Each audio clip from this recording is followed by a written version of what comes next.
ओम नमः शिवाय। आज हम शिव पुराण कथा सार का शतरुद्र संहिता का तीसरा पाठ भगवान शंकर का सर्वावतार पढ़ेंगे।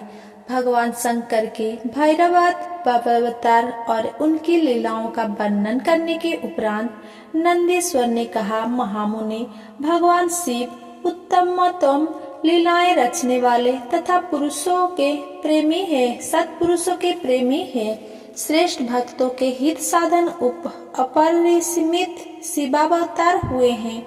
उनकी संख्या की गणना नहीं की जा सकती है। पूर्व काल में पृथ्वी का उद्धार करने हेतु ब्रह्मा जी द्वारा प्रार्थना किए जाने पर भगवान विष्णु ने 12 रूप धारण कर हिरण्याकक्ष का वध किया। इसके अनंतर भगवान विष्णु ने नृसिंह का रूप धारण कर हिरण्यकशिप का संहार किया। भगवान शंकर ने सर्वावतार धारण कर उसके द्वारा नृसिंह का शांत किया था। भगवान शंकर के गृहपति अवतार की कथा। नंदीश्वर कहते हैं, हे ब्रह्मपुत्र, पूर्व काल की बात है। नर्मदा के रमणीय तट पर नर्मपुर नाम का एक नगर था, जिसमें विश्वानर नाम के एक मुनि निवास करते थे। वे पुण्यात्मा, शिव भक्त और जितेंद्रिय थे। सुचिस्मति नाम का एक सद्गुणवती कन्या से उनका विवाह हुआ। एक दिन सुचिस्मति ने अपने पति से शिव के समान पुत्र प्राप्ति की इच्छा व्यक्त की। इसके लिए मुनि विश्वानर ने वाराणसी जाकर घोर तप किया। उसकी तपस्या से प्रसन्न होकर स्वयं भगवान शंकर सुचिस्मति के गर्भ से पुत्र रूप में प्रकट हुए। स्वयं ब्रह्मा जी ने बालक का गृहपति नाम रखा। उस बालक की अवस्था का 9वां वर्ष आने पर गृहपति को देखने के लिए वहां नारद जी पधारे।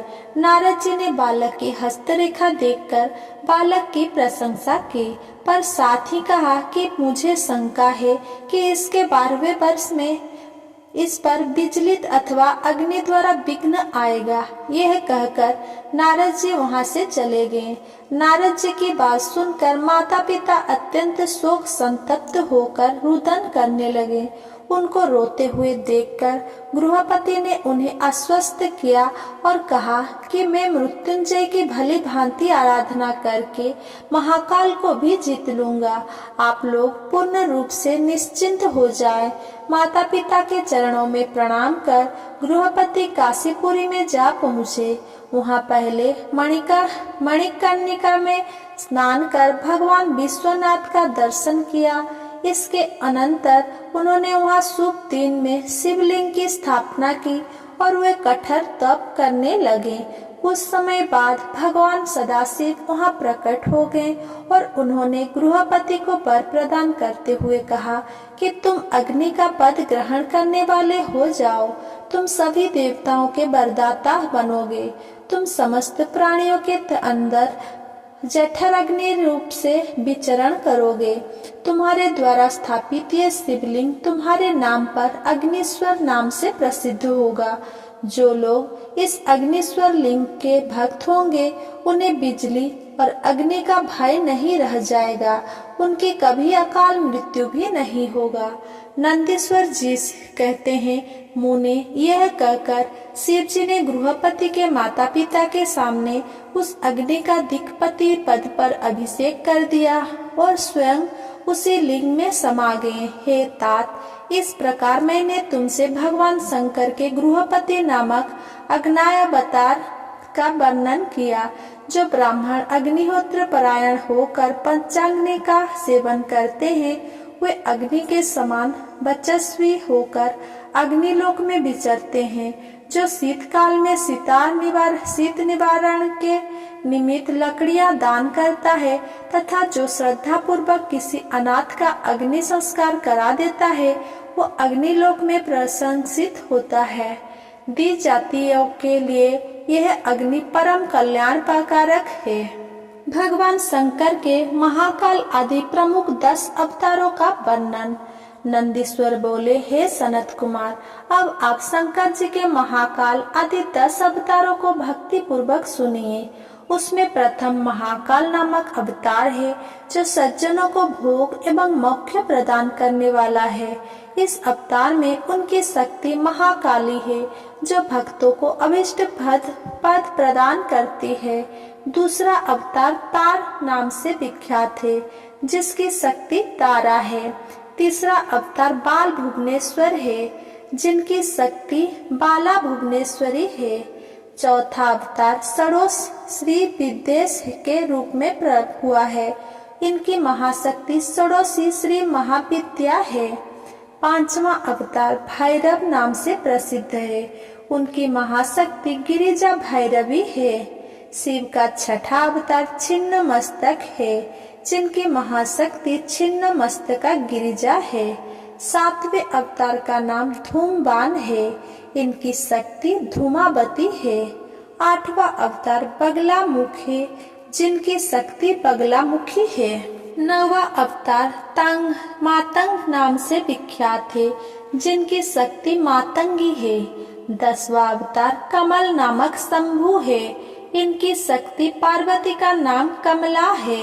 शिव जी के हृदय अवतार है, जो सज्जनों एवं भक्तों को सर्वदा सुख देने वाले तथा उन्हें भुक्ति एवं मुक्ति प्रदान करने वाले हैं। शिव जी के दुर्वासा अवतार तथा हनुमत अवतार का वर्णन। नंदीश्वर जी कहते हैं, महामुनि, अब तुम शंभु के एक दूसरे चरित्र का, जिसमें शंकर जी धर्म के लिए दुर्वासा होकर प्रकट हुए थे, प्रेम पूर्वक श्रवण करो।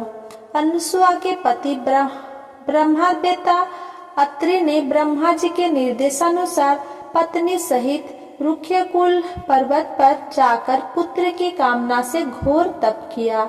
उनके तप से प्रसन्न होकर ब्रह्मा, विष्णु, महेश्वर तीनों उनके आश्रम पर गए और कहा, हमारे अंश से तुम्हारे 3 पुत्र होंगे। ब्रह्मा जी के अंश से चंद्रमा हुए, जो देवताओं के द्वारा समुद्र में डाले जाने पर समुद्र से प्रकट हुए थे। विष्णु के अंश से श्रेष्ठ संन्यास पद्धति को प्रचलित करने वाले दत्त प्रकट हुए और रुद्र के अंश से मुनीश्वर दुर्वासा ने जन्म लिया। इन दुर्वासा ने महाराज अम्बरीश की परीक्षा की। इन्होंने भगवान राम की परीक्षा की। इन्होंने भगवान श्री कृष्ण की परीक्षा की और इनकी श्री रुक्मणी सहित रथ में जोता। उसके बाद दुर्वासा मुनि ने अनेक विचित्र चरित्र किए। मुने, अब तुम हनुमान जी का चरित्र श्रवण करो। हनुमत स्वरूप में शिव जी ने बड़ी उत्तम लीलाएं की।